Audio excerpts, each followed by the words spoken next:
So far, we've only seen a very basic syntax for the select statement. However, generally when we're retrieving data from a database, we want to be specific about exactly what kind of data we want to get back from it. Let's take a look at the food database, which already has some data on it. And if we take a look at its tables there, if we run a select statement in the way that we've been doing, select all columns from recipes, where the star represents all, as we can see, the data it returns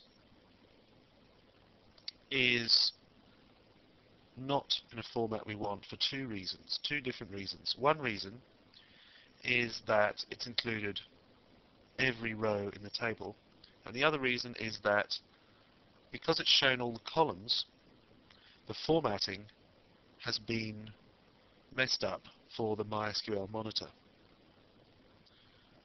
because they don't fit, all the contents of the columns do not fit on a single length of the MySQL monitor. What we can do instead is to choose exactly which columns we want to see in the result of the select query. If we use the show column statement that we learnt very early on in this chapter,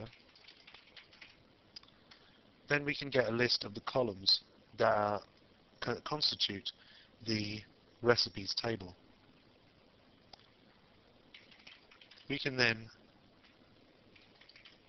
select the ones we want, say recipe ID, which is the unique field that makes every field, gives every field a unique value, and the name field, which is the name of the recipe.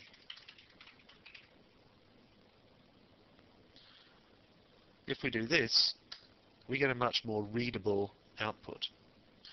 We get two columns that can fit easily within the MySQL monitor. However, we're still getting all 20 rows that are in the table so far. And although, because it's only 20 rows, this happens to fit on the MySQL monitor at the moment, if we had 200 rows, then obviously we wouldn't be able to see all of them. Also, we may only want to see certain rows. We may be looking, for instance, for the first recipe of the set.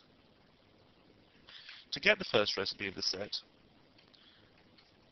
we could write out this very similar query,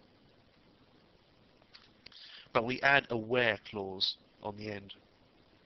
What a where clause does is it allows us to specify exactly which rows we want to be seeing. So, for instance, if we say where recipe ID, then we need to use a little operator, in this case the equality operator. Recipe ID equals 1. So that, in other words, is saying show me all the recipe IDs and names from the recipes table where the recipe ID has a value of 1. In other words, show me the first recipe from the table. That shows us recipe ID number 1, the sesame oil stir fry. We can also use a different kind of where clause, using the name as the search criteria. And instead of using the equality operator, which is the equal sign, we're going to use the like operator. Now the like operator allows us to check against a more flexible kind of pattern. So in this case,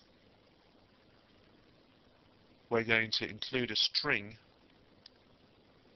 inside a pair of quotation marks. And inside the string, we're going to use a percent sign. And what the percent sign stands for is any combination of letters and numbers and symbols.